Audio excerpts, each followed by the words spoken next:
Hello everybody. So today your video notes are going to align with task 7 and we're going to be taking notes over the symptoms and specifically looking at what body systems are impacted by your toxin. So what you have in front of you, you have a few diagrams. Along the top you have some cartoons of full figures showing different cross sections of the anatomy. Along the bottom, they're a little bit less cartoony. So again, we've got some full figures here, and then off to the side, we have a couple of organ systems. As we go, I'm going to explain a different body system, and then we're gonna find the components of that body system on the diagrams above. So our first body system number 1 is the circulatory system. The circulatory system is going to be mostly things associated with blood flow. So the key terms here are going to be your heart, that's the major organ, arteries, veins, and capillaries.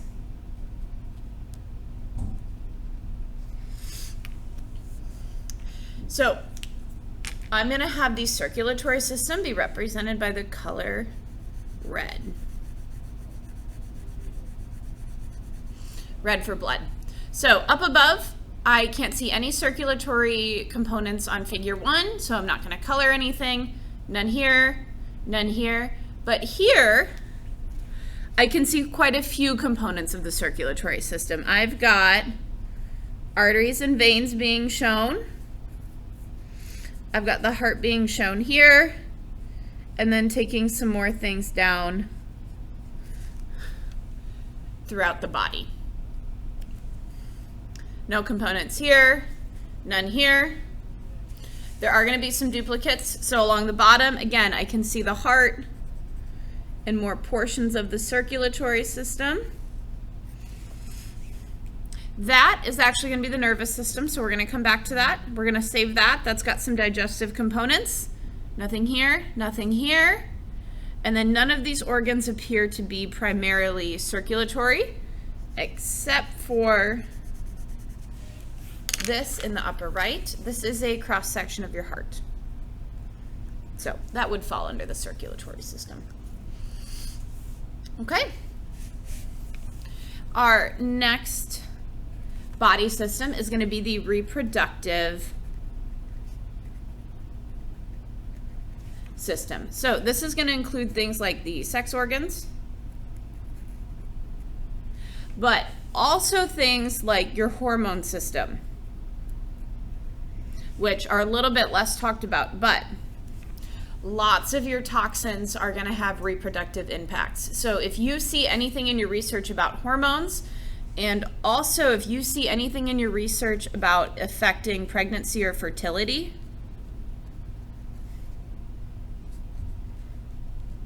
that falls under the reproductive arm. So I'm going to take reproductive for green.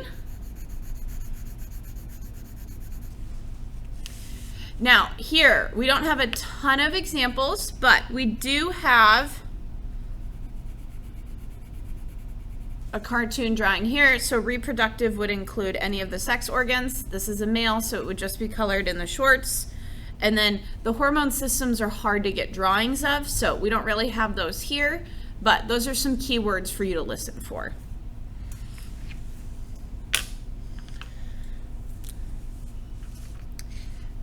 I am going to put a little caret down here.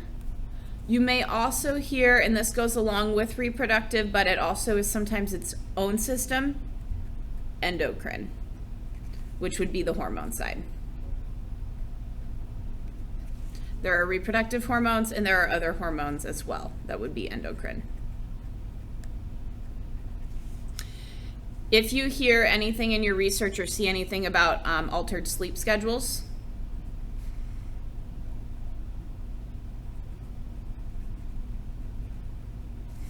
tired feelings, altering your mood, you're going to look for examples of the endocrine system. All right. Next one, and we'll have some coloring here. We're going to go to the muscular or the muscle body system.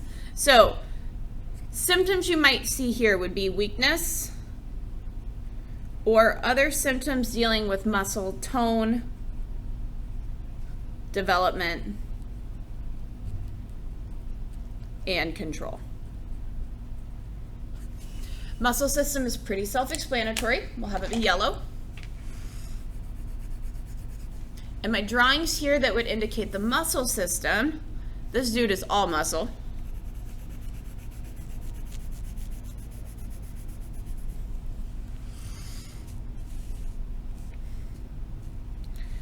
And this dude is also all muscle. If you want to see the colored versions of these, you can pull them up also in Canvas in the planner, and you could see these in full color. Okay. Keeping with ones you're familiar with, we're going to go on to the GI or the gastrointestinal.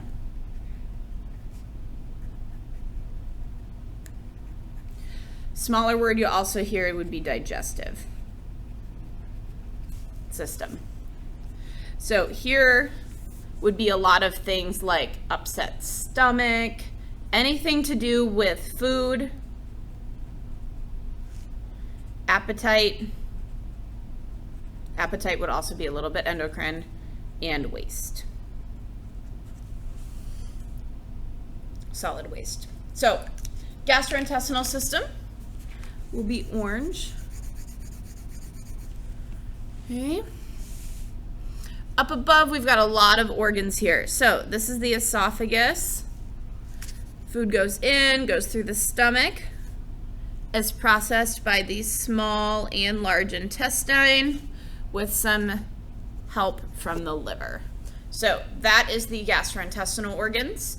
Down below, we have a little bit more of a lifelike drawing of those.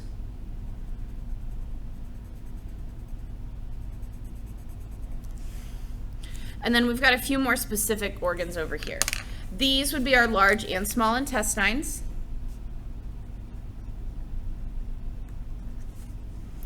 This would be your stomach. Your mouth and the chewing process would be a part of this system as well. And as with this is your liver. So there's a lot of organs involved in the digestive system.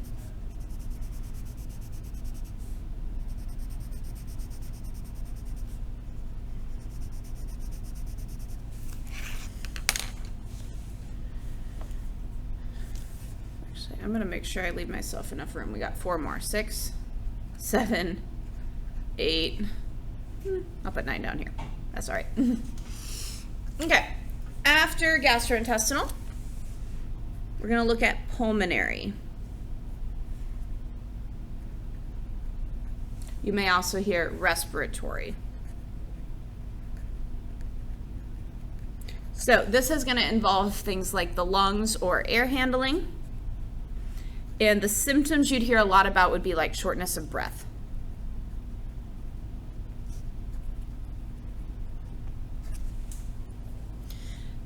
On my drawings, what do we have now? Haven't used blue.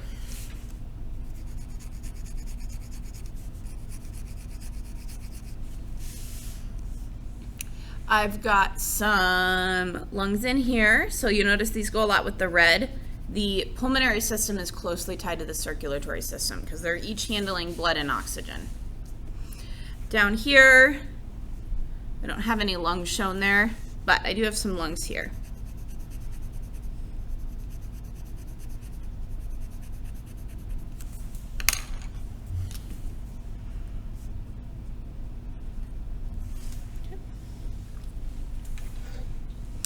Now we're going to move away from air and into neurological. So neurological is going to be a lot of things to do with your nervous system or your brain.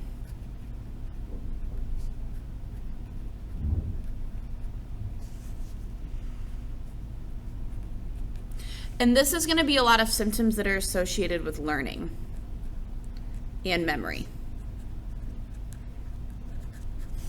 Now, your neurological system, in reality, the cartoons would look a lot like a circulatory system, except instead of having your heart branching out into arteries, we are going to do dark green, your brain branching out into nerves. Okay. So we've got a drawing of the neurological system here as well as a brain over here. We've got two different views. Looks like we got a cross section and a side view.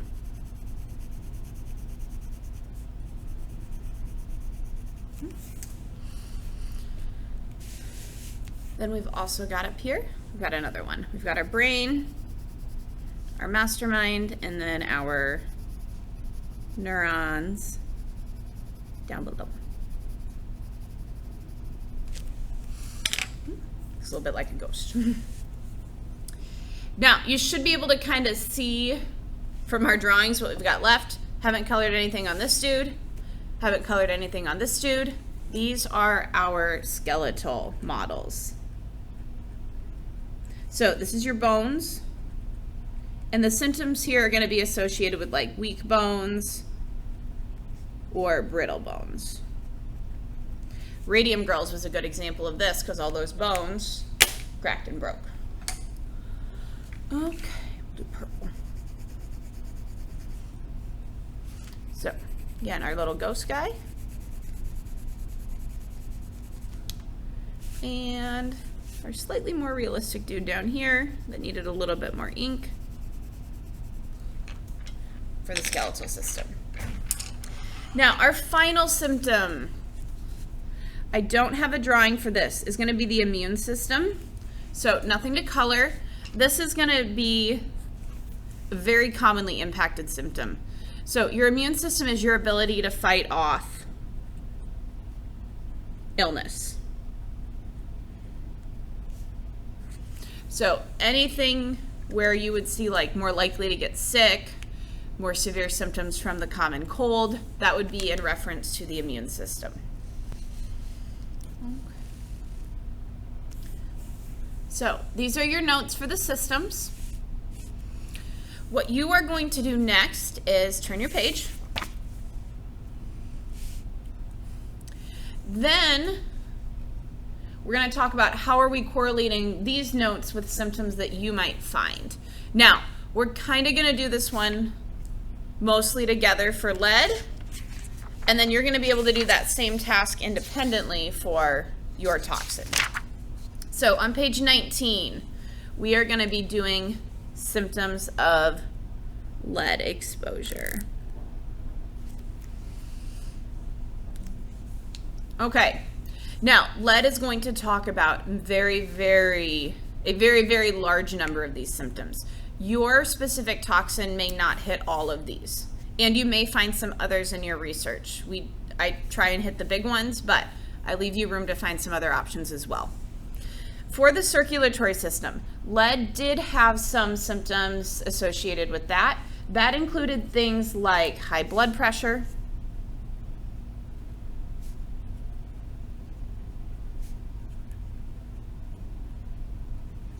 and increased risk of heart disease.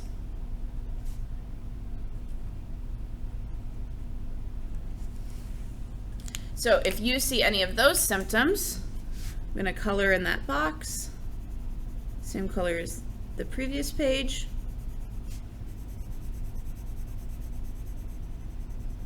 You would know that your toxin impacts the circulatory system.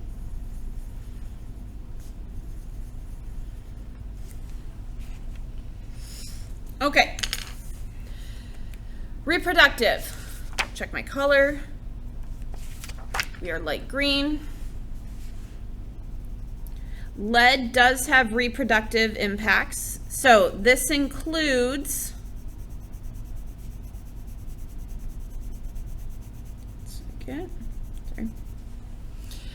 a difficulty with fertility, which would be a harder time getting pregnant. So reduced fertility.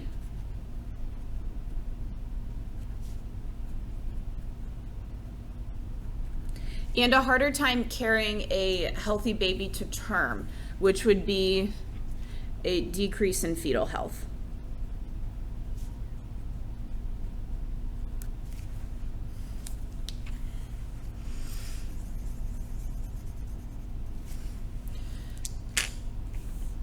All right. Keep going, the endocrine system.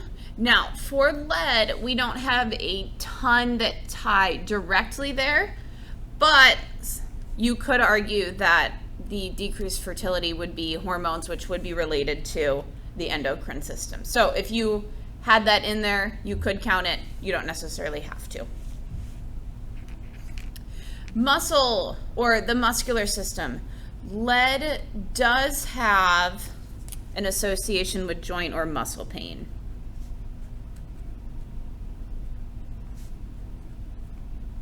So we are going to have a muscular system impact, which was yellow.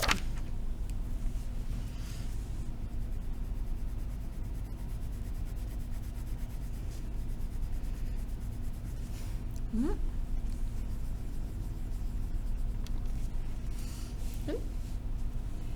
Okay.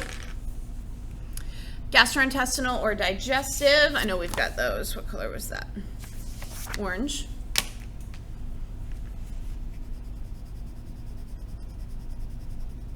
And many of yours, I would guess probably all of yours will have this. Anything that has to do with appetite loss is going to have a GI role. So appetite loss, and it could be loss or changes. And then also difficulties using the restroom would also be some GI impacts. So we will color those in orange. Okay. Keep it moving to pulmonary and respiratory. So we are going to have some of those. Lead is associated with shortness of breath.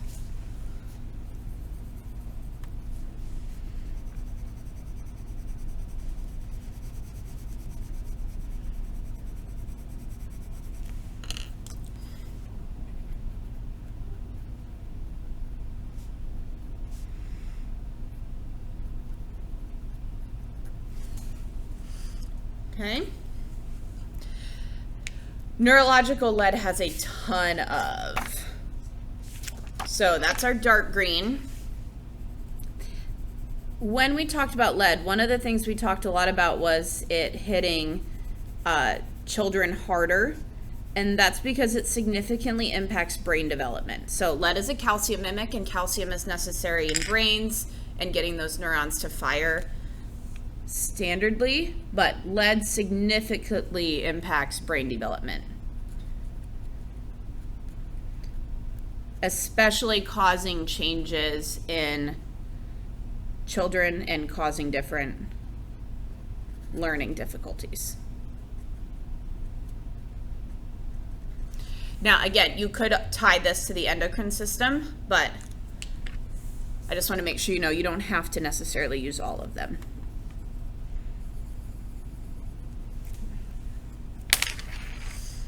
Okay, so we've got a few left. We don't really talk about the immune system that much. Lead, we do have some association with muscles and bones. So what did I call that? That was purple. Because it's a calcium mimic, it does tend to accumulate in the bones. So that would be the skeletal system.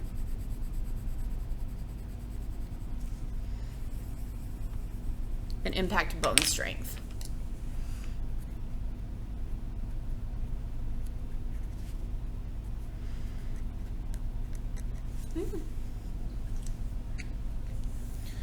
Okay.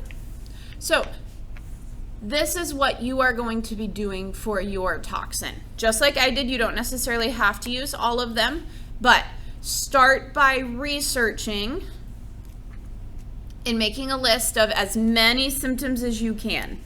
Okay? I could technically fill the list a few times over. So there's a few things we didn't put on here, like seizures,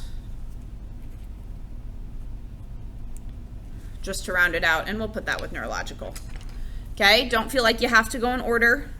Put some neurological up here, went to skeletal and came back to it. But list as many symptoms as you can, and then color code those symptoms to the body system that they correlate with. And you are going to be filling that out back here on page 20 of your packet. Okay, for your points today, it's another 10-point assignment. Your task is to fill out this worksheet. I would estimate that this should take you maybe 20 minutes. So this is going to be a roughly 25-minute video. You're probably 30 minutes into class at this point. Take another 20 minutes to list the symptoms of your toxin, as many symptoms as you can. Check with your partner, see if you guys have any overlap, or see if your partner got one that you didn't. Color code and associate those symptoms to the symptom. Again, you don't have to go in order. You can make a list of all of these from Google, then go back and color code. You don't have to put all of your circulatory first, all of your reproductive first. You may use all of them, you very likely will not. And then when you are done, you are turning this list into a typed paragraph in Canvas. Now, a few criteria for that paragraph.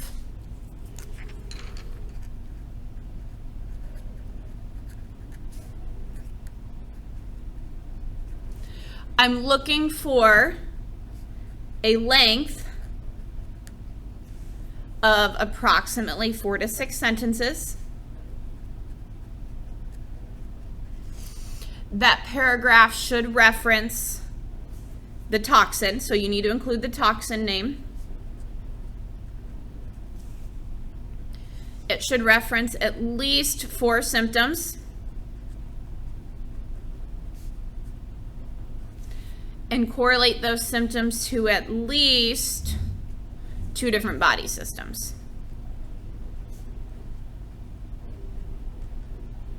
Okay.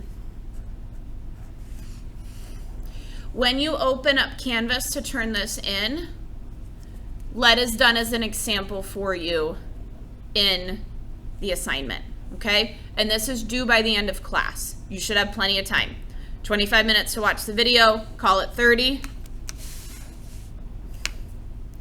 20 minutes to complete this task, call it 30, we'll round up, and then that should leave you 30 minutes to work on that paragraph, okay? So by the end of class, you should have pages 18 done because we did it as notes, 19 done because we did it as an example, 20 done because you're going to do that for your toxin, and then finish up by submitting this paragraph in Canvas. If something is going wrong with Canvas, don't sit there and do nothing.